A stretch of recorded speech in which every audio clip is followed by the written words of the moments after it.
excellent job.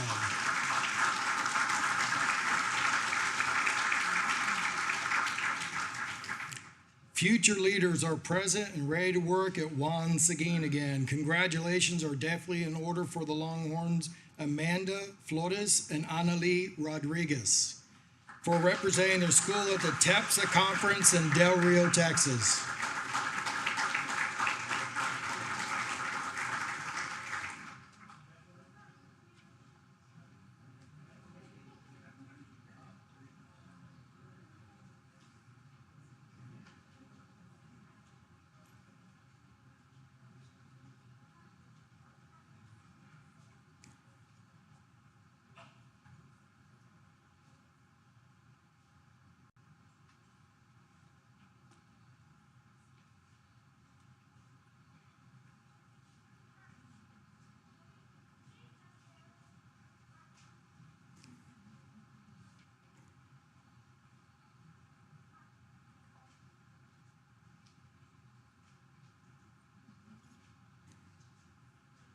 Very good, ladies, very good.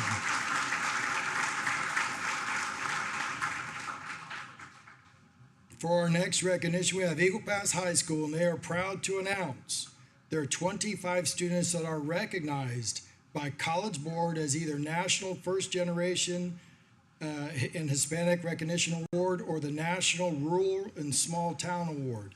Way to make your way into the future, Eagles. Good job.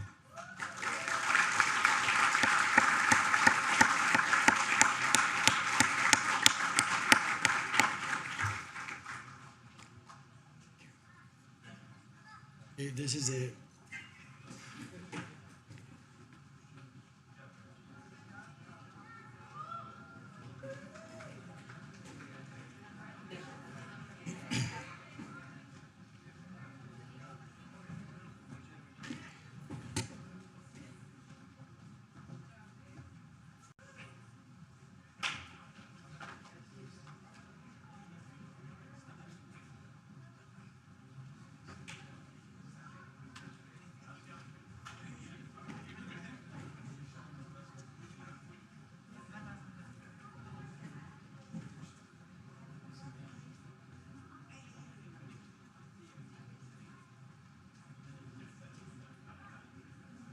Parents, don't be shy. Get up and get a picture. You can stand up and get a good picture of your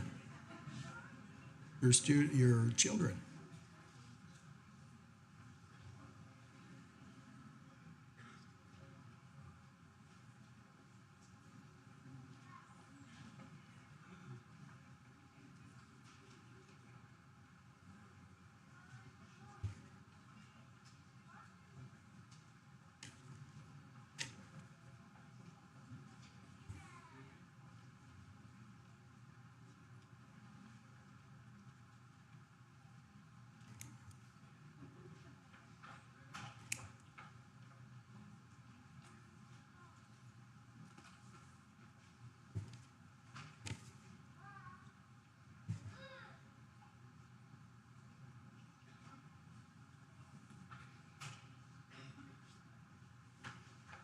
Very good, ladies and gentlemen.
I'm trying to avoid the cross traffic of them exiting and the other ones coming in because we have another one from Eagle Pass High School. I want you to recognize band member Noah Esslinger on being selected to the TMEA all-state jazz band through a series of auditions. Noah was selected the best drum set player in the state of Texas, beating out over 600 high school students from across the state.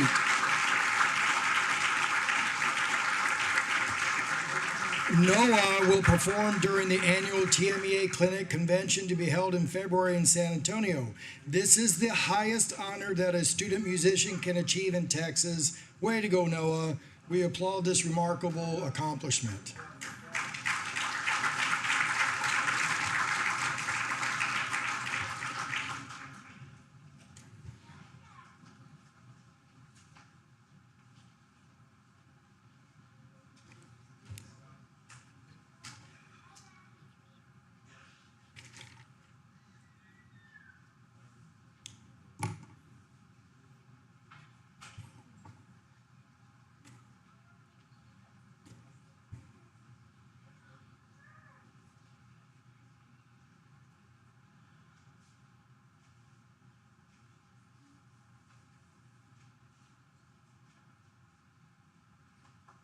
Thank you.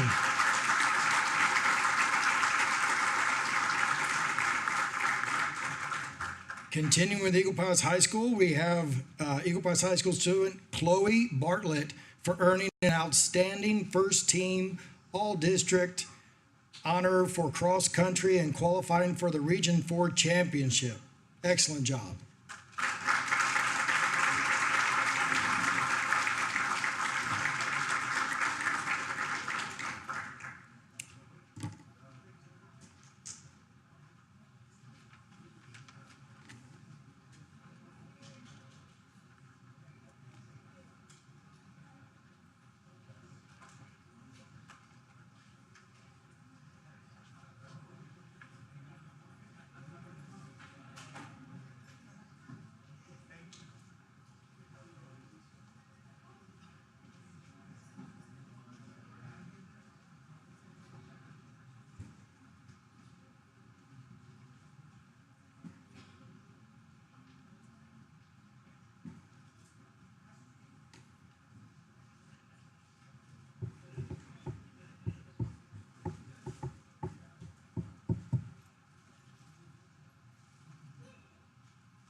Rounding out Eagle Pass High School's recognitions for this evening, we have Eagle Pass High School Mariachi, and they are known for their prestige and presence, which makes it no surprise that we are recognizing Braulio Cardenas for his amazing showing at the TMEA All-State Mariachi Contest. As only a sophomore, Braulio placed 10th out of 280 violin students. We can't wait to see what the future holds for you.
Any better? No. Two more.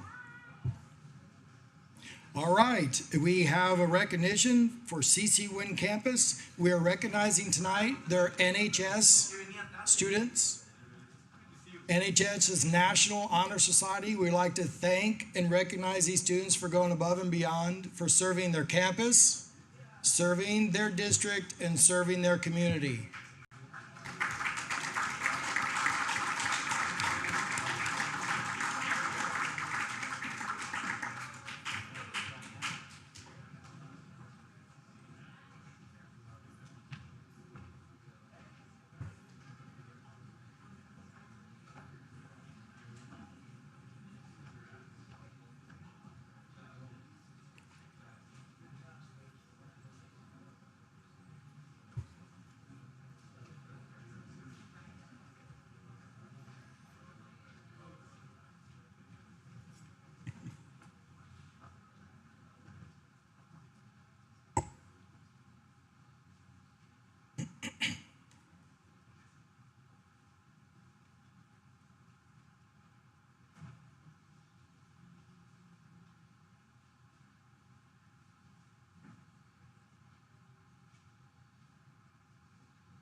We're good. Thank you, NHS.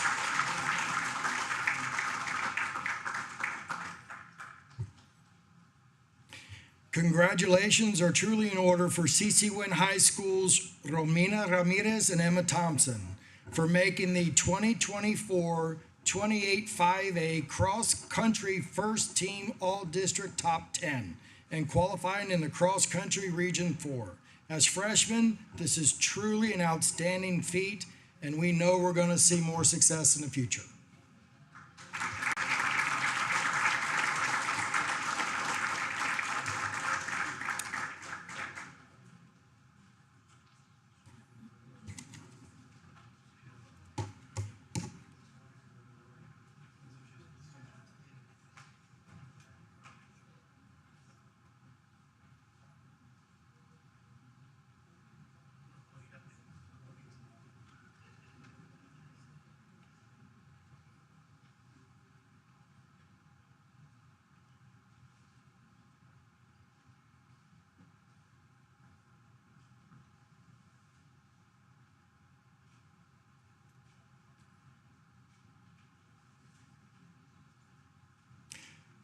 Thank you, everyone, and this concludes the recognitions this evening. Thank you.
Well, Mr. Ismael Mijares, on items 1, 2, and 3, financial report, utility report, and tax collection report. How are we doing, sir? Hello. We continue to do well. The financial report is as of November the 30th. As you see on page 54 of your agenda, that's the M&O budget. And so far, we've received $36.8 million in revenues, and we have $22.9 million in expenditures. This is the third month of operation for the fiscal year. Expenditure spent for the first 3 months is within the 25% variance where we should be. We're at 24.7 with expenditures. The utilities continue to look well. We're within budget. We start off slow at the beginning of the year. This is the first month. We have expenditures of $335,932. We spend 8.1% of the budget, and we're still projecting to have an excess, to have a savings at the end of the year. Tax collections, we are at about 96%. That's what we're targeting for the fiscal year. We've collected for 3 months so far, and we've collected 15% of the taxes. That's where we're at as of the month of November. Are there any questions at the end of November?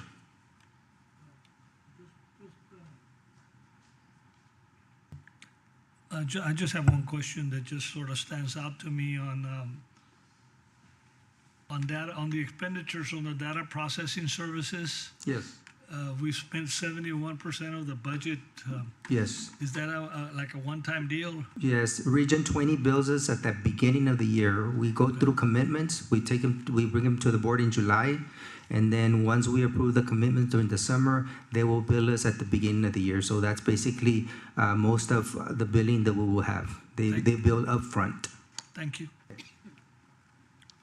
Any additional questions? No. Thank you, Mr. Mijares. Thank you. We move on to item number 6, action items.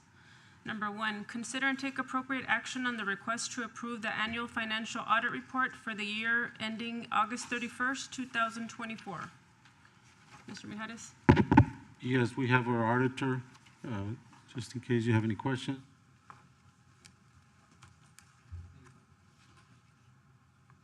Evening, board members. I broke a front tooth, so I have a retainer in my mouth, so it sounded a little funny, but you all have the audit report, and then there's a 3-page report. That's the required communication with governance. I'm going to just briefly go over some of the highlights of that, and then we'll go into the audit report. On the first page, on that conduct of audit, if you go under significant accounting policies, that's Roman numeral 3. We noted no transactions entered to the district during the year that were both significant and unusual, and of which under professional standards we are required to inform you, or transactions for which there is a lack of authoritative guidance or consensus. So once again, there was no unusual transactions in the fiscal year. Under accounting estimates, these are the same accounting estimates you've had in previous years.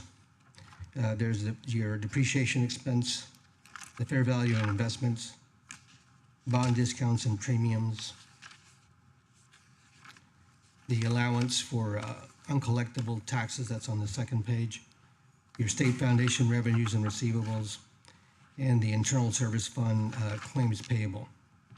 We evaluated these key factors and assumptions used to develop these estimates in determining that they are reasonable in relation to the primary financial statements taken as a whole. Roman numeral 5, significant adopted, unadopted adjustments. All audit adjustments have been posted. On number 7, disagreements with the district administration. We had no disagreements.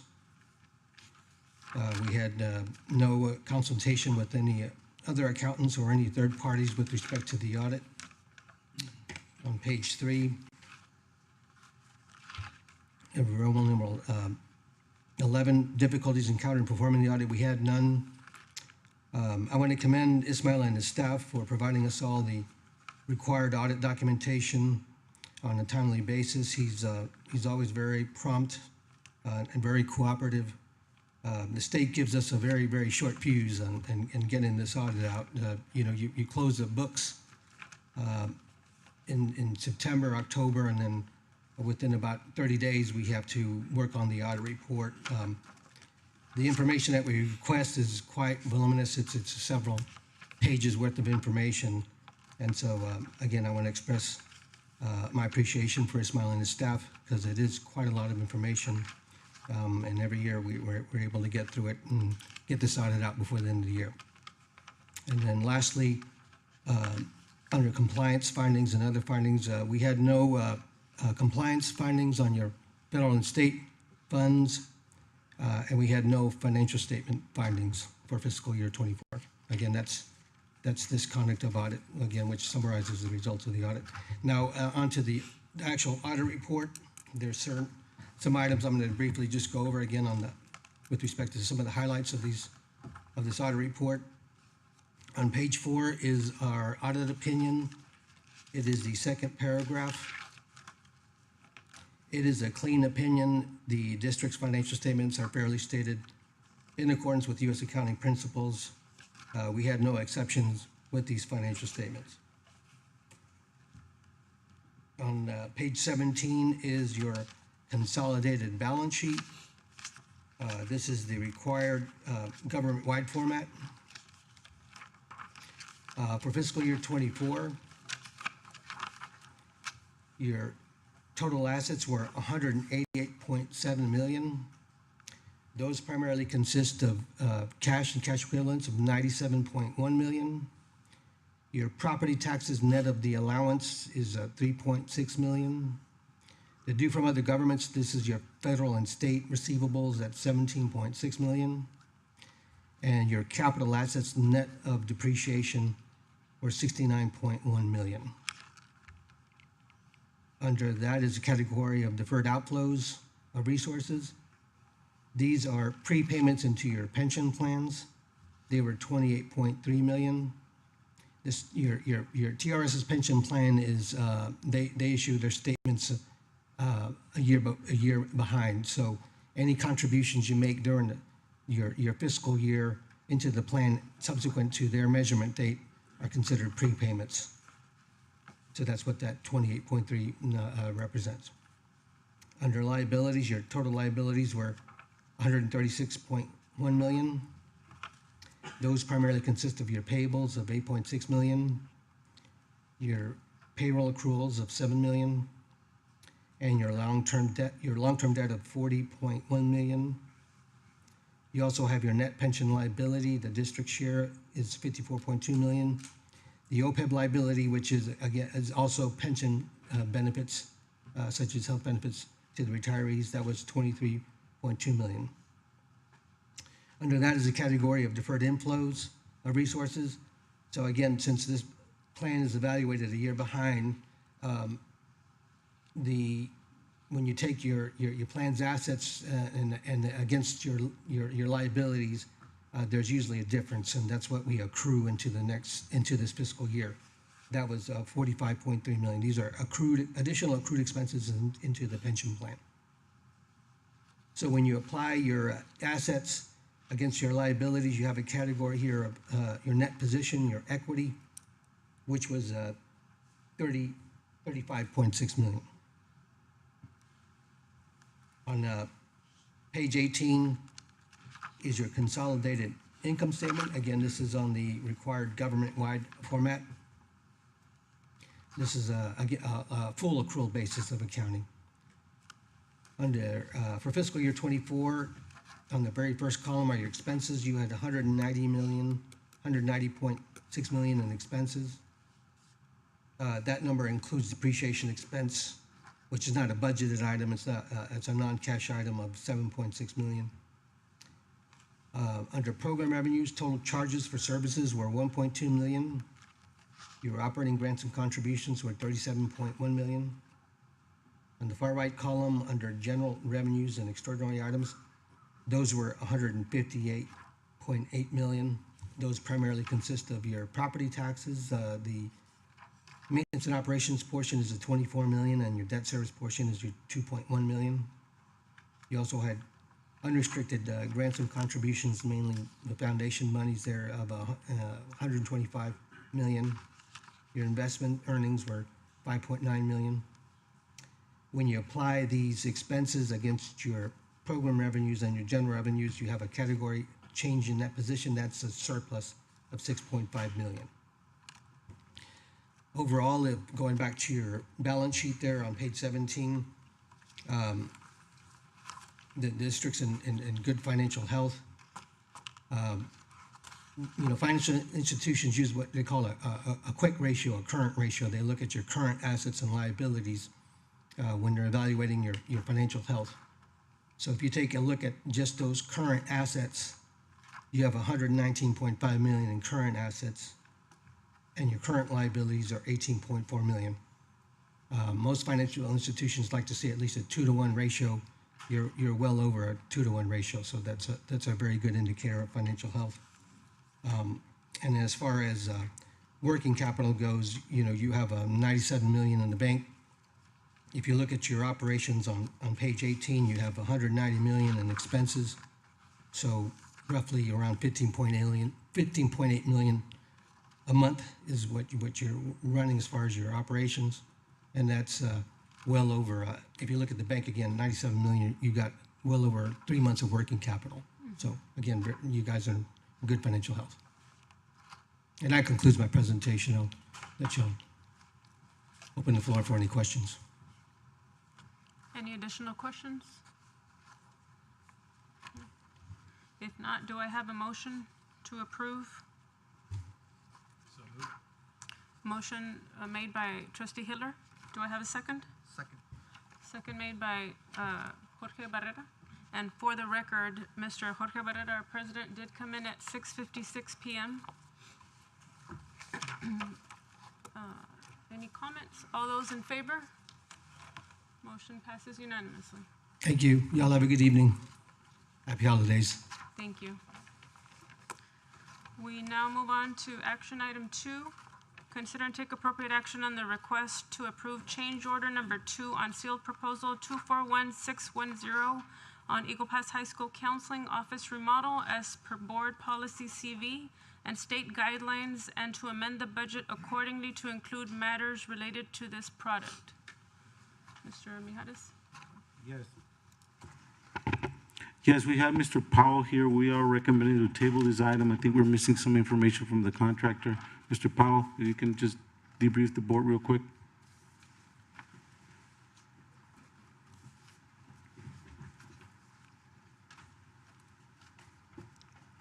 Good evening, ladies and gentlemen of the board. It's a pleasure to be here.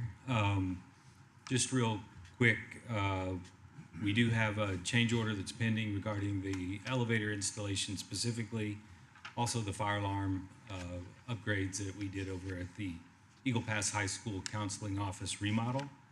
I've requested some additional information so I can be a little bit more sure of the actual cost of these items before I present them to the board. So I recommended that we table the item this evening, and I'll bring it back to you for consideration in January, if that's acceptable. Do we have a time frame, Mr. Mijares, or Mr. Powell? I'm sorry? Do we have a time frame on this? I know, The time frame for getting this information back is probably in the next 5 to 6 days. thank you. Any additional questions? Do I have a motion to table the item? So moved. Motion made by trustee Hiller. Do I have a second? I'll second. Second made by trustee Gonzalez. All those in favor? Motion passes unanimously. Mr. Barrera will take over the meeting now. Hello. All right. We'll move to consent items, and we'll take 1 through 3. Yes. 1 through 3. This time, if there are any questions about the consent items, and like always, if you can please thank, on behalf of the board, all the people that donated. Yes. Do we have a motion to approve the consent items? Motion by trustee Lipson. Do we have a second? Second by trustee, who was it? Barrera. If no other questions, all in favor? All opposed, motion passes. Thank you. Mr. Barrera, just since they're not on the screen, just to acknowledge the 3 consent items, to thank to thank Board of Federal Credit Union for $1,500 gift cards, and also to thank the hospital district for their gift cards to the Christmas Angels. Perfect. Thank you. At this time, the Board of Trustees of the Eagle Pass Independent School District will convene in closed session as authorized by the Texas Government Code, Chapter 551, to deliberate upon the following matters. Number 8, number 1, the board will hear the request to hire a professional employee to be assigned by superintendent as Health Services Director, subject to possible future reassignment by the superintendent. Number 2, the board will hear the request to hire a professional employee to serve as principal for Glass Elementary, subject to possible future reassignment by the superintendent. And number 3, the board will consult with its attorney regarding pending litigation matters, TGC 551.071. Do I have a motion to convene in closed session?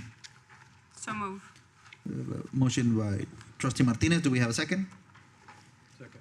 Second by trustee Gonzalez. All in favor?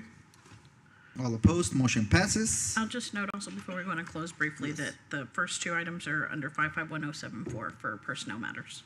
There you go. Thank you.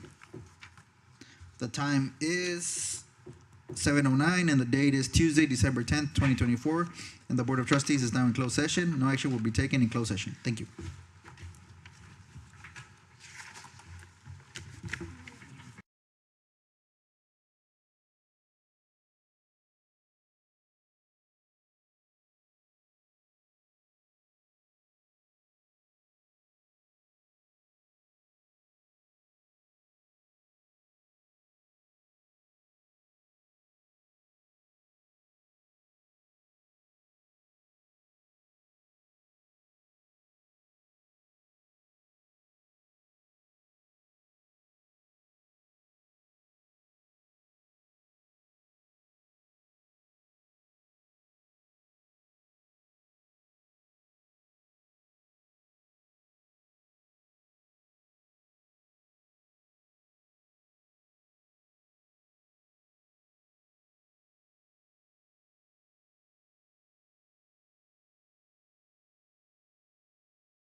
All right.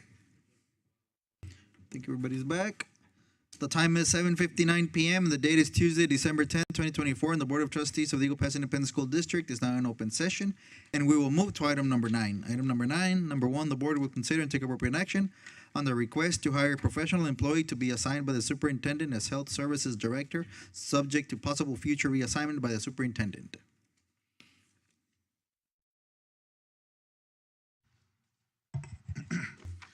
Yes, sir, Mr. President. I move to approve the hiring of Ms. Leticia Rodriguez as a professional employee to be assigned by the superintendent as health services director, subject to possible future reassignment by superintendent. There's a motion by trustee Jaime Barrera. Do we have a second? Second by trustee Hiller. Any other questions? If not, all in favor? All opposed? Motion passes. Unanimous. Number 2, the board will consider and take appropriate action on the request to hire a professional employee to serve as principal for Glass Elementary, subject to possible future reassignment by the superintendent. Mr. President, I move to approve the hiring of Laura Chacon as a professional employee to serve as principal of Glass Elementary, subject to possible future reassignment by the superintendent. We have we have a motion by trustee Lipson. Do we have a second? Second by trustee Perry. If no other questions, all in favor? All opposed? Motion passes. We now move to correspondence and information. Mr. Mijares?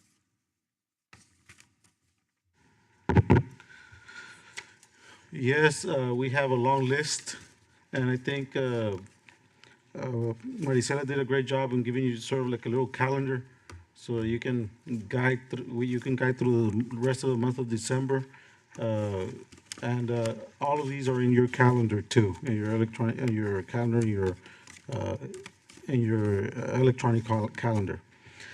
Okay, so district service caroling starts Wednesday, December 11th through the 18th. And it will be here in the boardroom, and the schedule was provided. Food service posada is tomorrow, Wednesday, at the SAC, at the Fine Arts Building. It's at 2:30.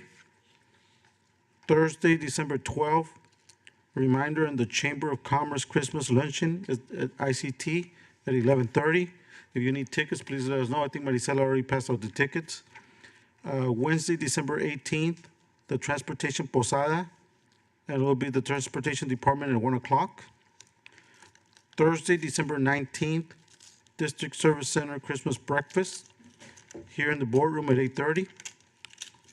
Thursday, December 19th, Maintenance Department Posada at the SAC, at the Fine Arts, at noon, 12 noon.